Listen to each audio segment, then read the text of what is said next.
Hop, savolni o'qib olamiz. X qaysi uglevodorod sinfiga mansub bo'ladi deyapti. Endi grafik berilyapti. Mana bu X qaysi sinfga kiradi deyapti. Grafikda vertikal holatda sigma bog'lar soni berilgan deyapti. Gorizontal holatda umumiy atomlar soni berilgan deyapti. Umumiy atomlar A bo'lganda sigma bog'lar soni A-1 bo'lar ekan. Umumiy atomlar A+3 bo'lganda sigma bog'lar soni A+2 bo'lar ekan. Demak, doimo atomlar sonidan sigma bog'lar soni bittaga kam bo'lar ekan. Demak, u endi qaysi sinf vakillari deyapti. Bizda alken, sikloalkan, alkan berilyapti. Biz bu sinflarning har birini umumiy formulalarini yozib olamiz. Masalan, alkenlar. Birinchisi SN H2N umumiy formula. Sikloalkanlar. Bular uchun ham SN H2N. Ya'ni umumiy formula bir xil, ikkalasi sinflar aro izomer hisoblanadi. Uchinchisi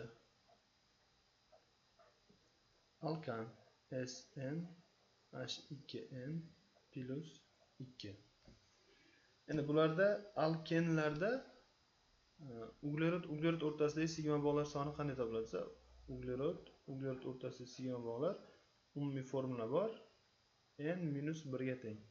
Sigma bog'lar deyapti. Uglerod o'rtasidagi bog'lar demayapti. Ya'ni qo'sh bog'dagi pi bog'ni hisobga olmaymiz.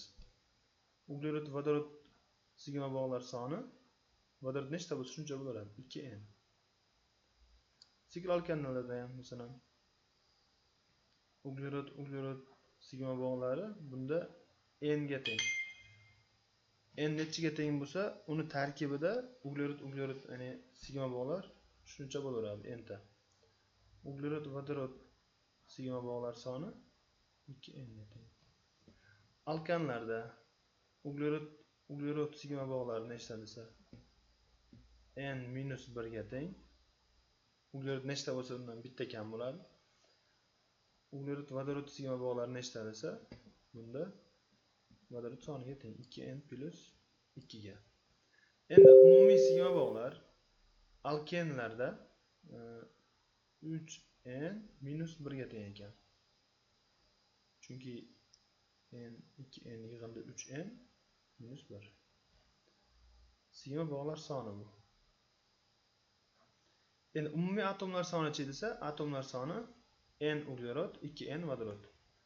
Atom soni deylik. Atom 3n ga teng. Ya'ni bularda ham sigma bog'lar sonidan atomlar soni bitta kam bo'lyapti. Demak, alkenlar to'g'ri ekan bizda. Keyingisi sikloalkanda sigma bog'lar soni. Xo'p. Uglerodda n, uglerod vodorodda 2n.